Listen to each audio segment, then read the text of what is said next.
All right, we're going to look at this text together.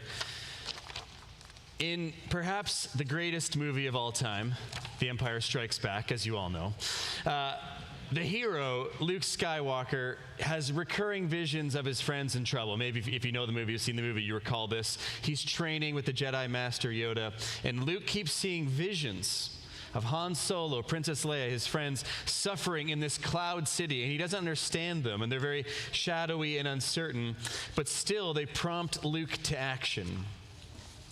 In today's text, Daniel has a series, as you just heard read, of very strange visions.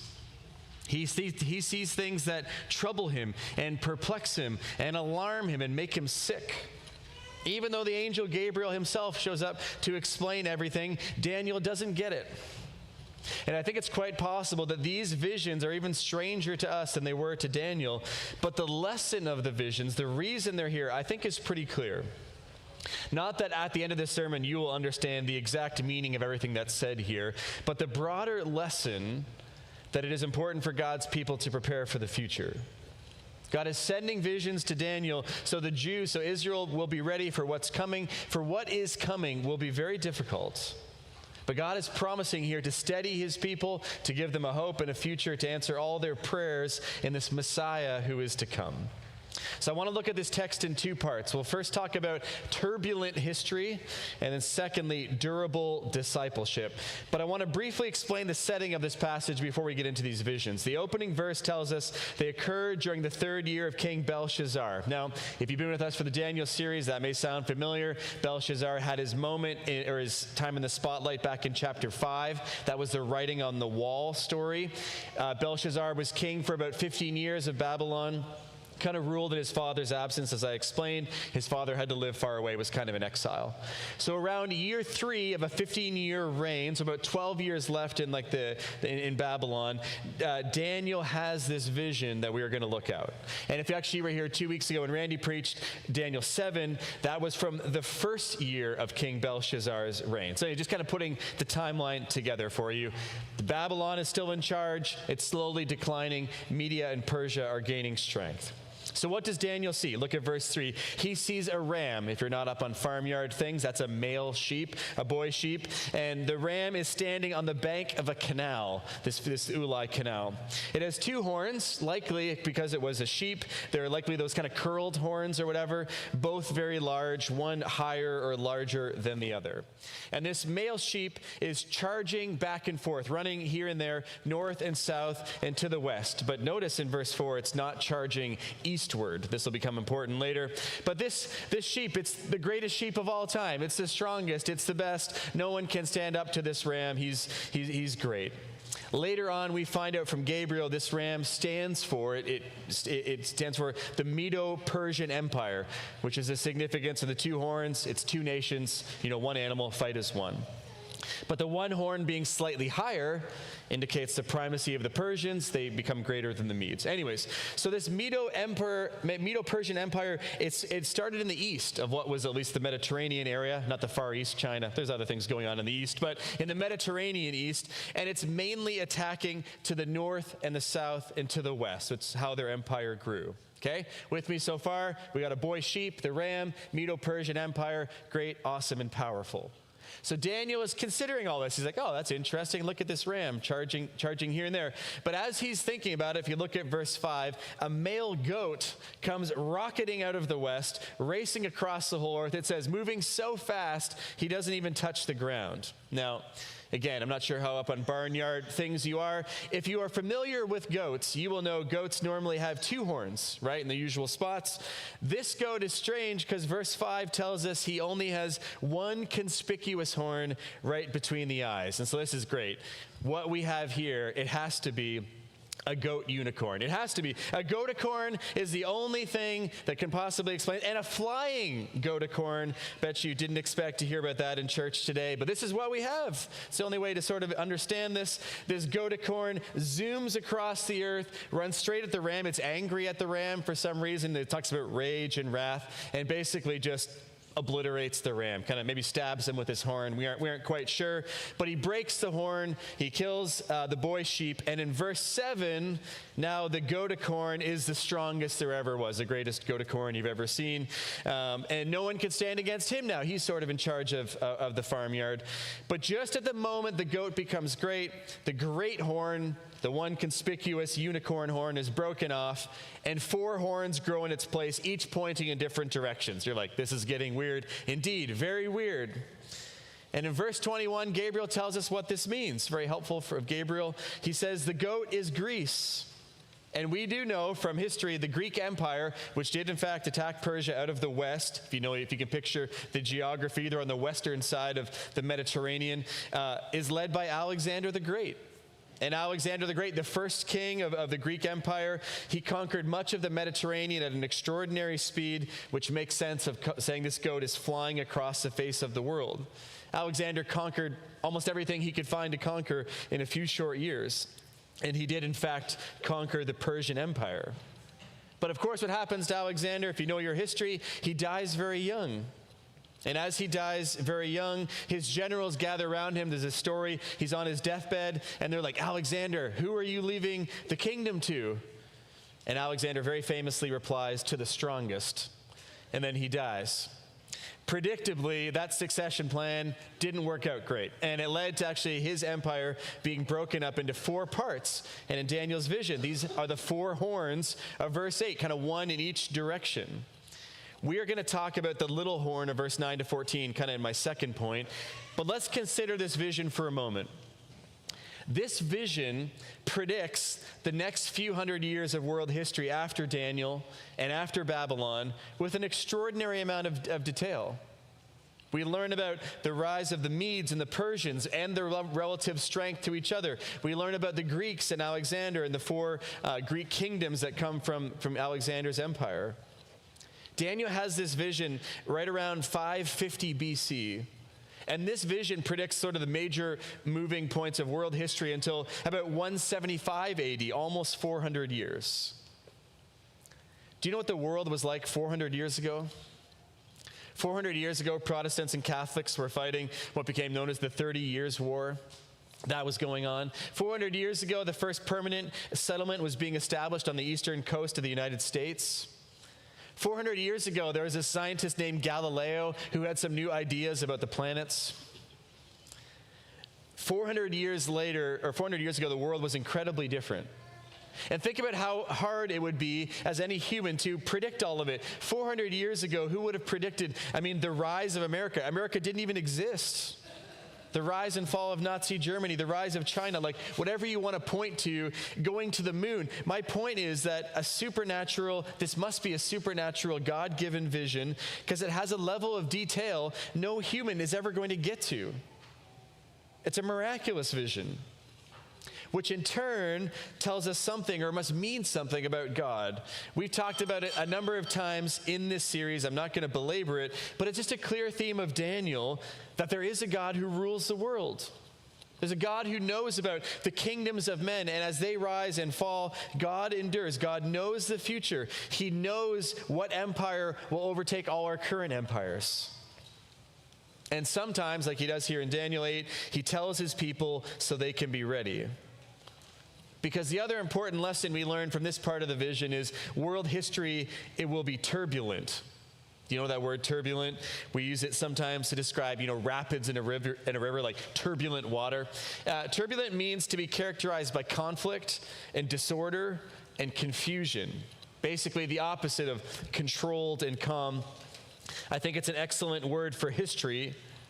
Because this whole history, this whole vision is characterized by conflict. The ram that charges back and forth, it's conquering people. The unicorn goat who kills that ram is so great, no one can stand up to it. Alexander's killing all kinds of people, fighting all kinds of wars. That horn falls off, other horns grow up. Those nations end up fighting with each other. Conflict, disorder, chaos. We live in some crazy times, but we would also do well to remember this is sort of how it always was. If you're about my age, your parents lived through the Cold War and Korea and Vietnam and Afghanistan and the Baltic. Your grandparents lived through the World Wars. The relatively peaceful times of the last 20 to 30 years is always a bit of a blip on the radar. Even though there were smaller wars going on, we're always fighting. Nations are always rising and falling. Horns are always being broken off. Sheep keep getting killed by goats. Goats keep getting killed by some other third animal. The world is a turbulent place. There are a couple options you have when you begin to come to terms with the world being turbulent. Option number one, get ready, I got 4 options for you. Option number 1 is you can panic. It's one of your options. For some people, the very turbulence of the world sends them into kind of an emotional spiral. The news, if you follow the news, you feel overwhelmed by it. Perhaps the turbulence of the world is wrecking your sleep. It's making you anxious and overburdened, stressed out. For some people, when I say panic, I mean the turbulence of the world results in a turbulent life. That's your first option. Not a great one. Option 2 is ignorance. I think a lot of us opt for some version of this. There's too much going on. I'm tuning out. I'm not paying attention any longer. I'm going to go to work. I'm going to cook food. I'm going to do the laundry. And look, part of that is extremely reasonable. But it can be taken too far. Or if you're only choosing ignorance because of the panicky feelings, when you stop to think about what's happening in the world, that may feel like bliss. That's why we have the saying about it. But it's really just sort of a ditch on the other side of the road. You haven't actually solved any of your panicky feelings. You've just pretended they don't exist, kind of shoved them aside. So we got ignorance, we got panic. Option 3, some of us like this option, you can try to control everything. You can try to control things in large ways, running for office. I'm going to make the new laws, maybe creating enormous amounts of wealth. You can do it in lots of small ways. Become insular, become isolated, kind of section your family off from the world, become very particular. Maybe if you can sort of squeeze life hard enough, you can squish all the turbulence out of it. Problem with option 3 is you aren't strong enough to control all the things. Weather, don't have a lot of control over that. Wars sometimes happen to you. Health scare, you can go on and on and on. There's lots of things that as tight as you squeeze are going to slip through your grasp. So what's the 4th option? I think the other option is you can entrust your life in a turbulent world to a loving and ruling God. That is the 4th option. It doesn't make the world less turbulent, but it tells you you don't have to panic because God's at the controls. You don't have to ignore it because God loves you and he's got things, and you don't have to control everything. Really, you can't control everything anyways. The one at the controls of both your life and our world is the best person for the job. See, the people who can trust God in turbulent history are not those who know less, but who know something more. They know something in addition to all the turbulence. Yes, history is a mess. Yes, people keep fighting wars, and someone's going to bomb someone else, another week. There is still a good God who loves us. A turbulent history is ruled and ordained by a loving God. Rams and goats, they'll keep fighting. Empires will rise and fall. History is turbulent. Leads us to the second part, durable discipleship. The vision of Daniel gets more troubling. So the horn of the goat, Alexander, the unicorn goat, has been broken off. The 4 horns grow up in its place. Look at verse 9. Out of one of the 4 horns comes a little horn. Okay, so you have to try to picture this. It's weird. A horn inside a horn somehow. It starts very small, but becomes exceedingly great. And it says it begins growing towards the south, towards the east, and towards the glorious land, which is very, very likely a reference to Israel. It grows so great, it begins to grow upwards. It stretches to the sky. And then the horn in verse 10, this horn that's becoming very large, begins to fight with the host of heaven. It throws down some stars and stomps on them. Stars here very likely indicate heavenly beings. So the horn is picking spiritual fights, not just fighting with other humans, winning maybe perhaps by some measures. The horn inside a horn becomes very great. In verse 11, it's saying it's taking away the regular burnt offerings. It's overthrowing the sanctuary. In verse 12, it's throwing truth to the ground. And this goes on according to verse 14 for 2,300 mornings and evenings. And you're like, well, what does that mean? If you scan down to verse 23, Gabriel gives us a few clues. He says the horn inside a horn is a king of a bold face. That's what countenance means. A king of bold face who understands riddles. He's powerful. He's causing destruction. He's destroying many saints, many of the people of God. He's making deceit prosper. But Gabriel doesn't name names. Who is this? Nero? Genghis Khan? Your favorite, tyrant of history? Satan, maybe?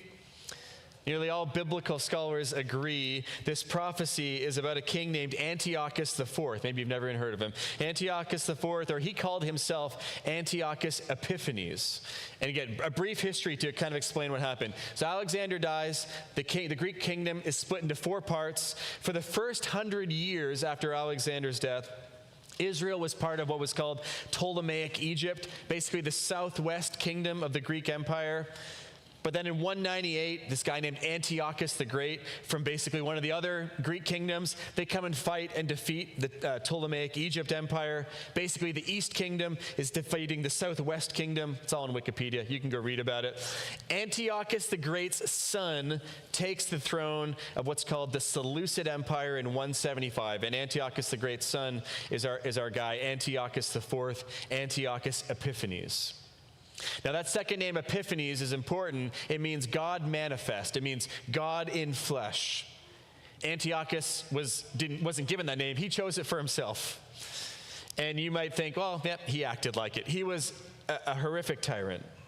He forced Greek customs on all of his kingdom, tried to make everyone speak Greek, and he becomes, it's particular to this prophecy, very belligerent towards the Jews. By this point, they've returned to their homeland, they've rebuilt Jerusalem, rebuilt the temple, and Antiochus goes on a forced paganization program. He's trying to sort of de-religiousize them.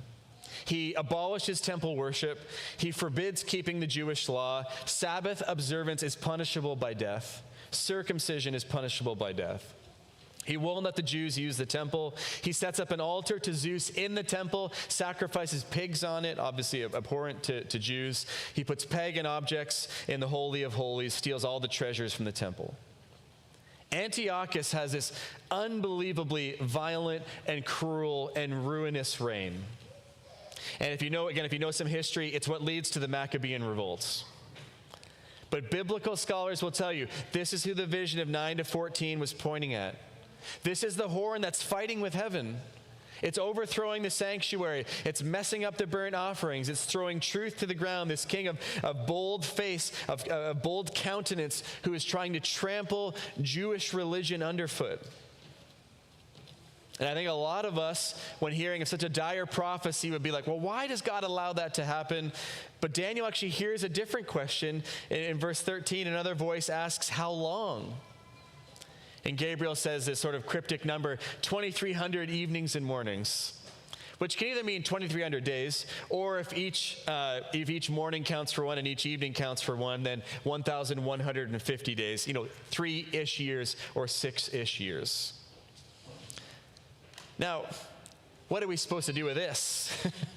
That happened a long time ago. Antiochus Epiphanes, a long time ago. I think there are 2 things we should do with this prophecy. And the first is to understand that evil, even great evil, is on a leash. And what I mean by that is that God knew what was going to happen. God sends a vision to Daniel of what's going to happen. He knew, and for his own reasons, allowed Antiochus Epiphanes to come to power and to wreak great horror upon the Jewish people. And I think a lot of us, we want to understand why. Why did God do that? Why did God let Antiochus do the things he did? And the same can be said about lots of history. Not just Antiochus. What about Pol Pot? What about Nero? Or on a very local level, what about abusive fathers and mothers? What about abusive churches? What about abusive pastors? See, evil, whether it's on sort of a giant scale of an empire or whether it's on a very small scale of your family, it's difficult to understand. And the Bible rarely supplies answers to the why questions.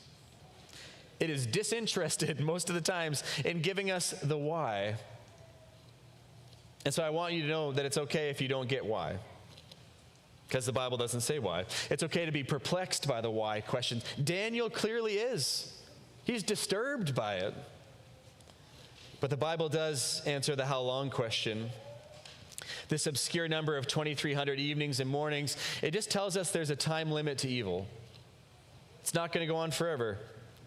Tyrants die in the end. All empires pass away. All persecution has a limit. Now, what does the 2,300 mean? Was that exactly how long it lasted? You can read about it. I don't love any of the theories proposed. If you want to believe this is 2,300 days, it does kind of fit with part of the Maccabean timeline. It very, very quickly crosses into speculation. I think the point is the little horn's going to get overthrown. That God has set a limit for evil, and when those days get to the end, when the evenings and mornings of evil end, God says, no further. That's it. And in verse 25, Gabriel makes this very explicit. The little horn will become great. It's making deceit prosper. He's destroying all kinds of saints. He rises up against the Prince of Princes, aka Jesus, God. And look at, and he shall be broken, but by no human hand. Man, this comes up so often in Daniel. The statue of Nebuchadnezzar's, remember? It was broken by what? A rock cut out, not by human hands. The tree of Nebuchadnezzar's second dream, cut down, not by human hands. The message written on the palace wall, not by human hands. Over and over, God's saying, I am involved. I'm doing something. Actions are being taken, not just by humans, but by me. I am writing something. And I think here we learn God is holding evil on a leash. So far and no further. Antiochus was an evil man, an evil king. But God said there will be a limit, and when he reaches it, he will be broken, but not by a human hand. Evil, big and small, is known to God. It is limited by God. The second thing I think we ought to do with this vision is to learn the importance of preparing for difficult days. And I don't mean this as a prepper, bunker in the woods sort of prepare, but, you do you. I'm talking about spiritual preparation.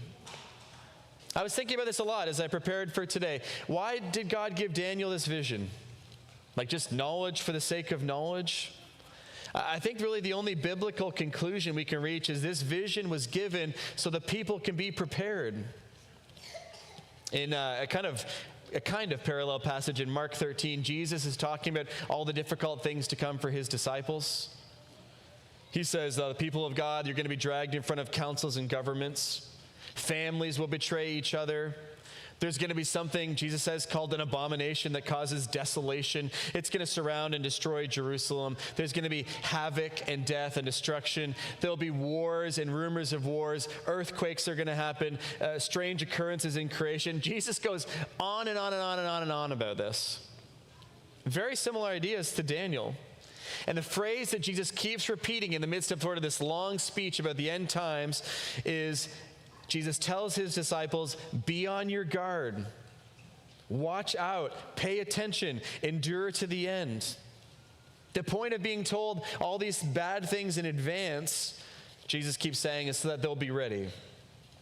Jesus and Daniel are setting expectations for us. Life and history, it's going to be turbulent. You know that old blessing/curse, you will live in interesting times? That's going to be true. Nations will go to war. Enemies will arise and threaten the church. This demands then of Christians durable discipleship. A turbulent world necessitates steady discipleship, this understanding. It's going to get tough. Maybe it is already tough, but God is good and the church will endure. And this is not to say that we will become people who never fear. I'm not saying that. We're not going to always become people who are untroubled by our times. I don't think Daniel's vision or Jesus' words in the Gospels anticipate that we will all become stoics who are unaffected by world events. I mean, look at the very end of the passage. After Daniel receives the vision, he's overcome by it. He can't get out of bed. He's sick to his stomach. He's appalled by the vision. I mean, try to imagine this emotionally. What kind of future could someone predict about the church in Canada or about your family in particular that would make you so depressed and so sick that you couldn't go to work, that you couldn't get out of bed? That is the level of disturbing for Daniel. Daniel hears about this, Gabriel explains it, and he's obliterated by it. And he's like, I don't even understand it. I don't even know what all it means. Daniel didn't know about Antiochus. He didn't know about Alexander. He doesn't get it. All he knows is that he is appalled. We must understand then that durable discipleship is not the absence of fear or the absence of caring or the stiffest upper lip you can imagine. It's a kind of hope and joy in the Lord no matter what comes. Maybe let me offer you this metaphor as we close. Think of a turbulent river, okay? One full of rapids, churning water. I don't think this passage is calling us to be a rock in the river upon whom things bounce off and the rock is not really affected. Rather, I'd hope you think of it like you are an experienced hiker trying to cross a turbulent river.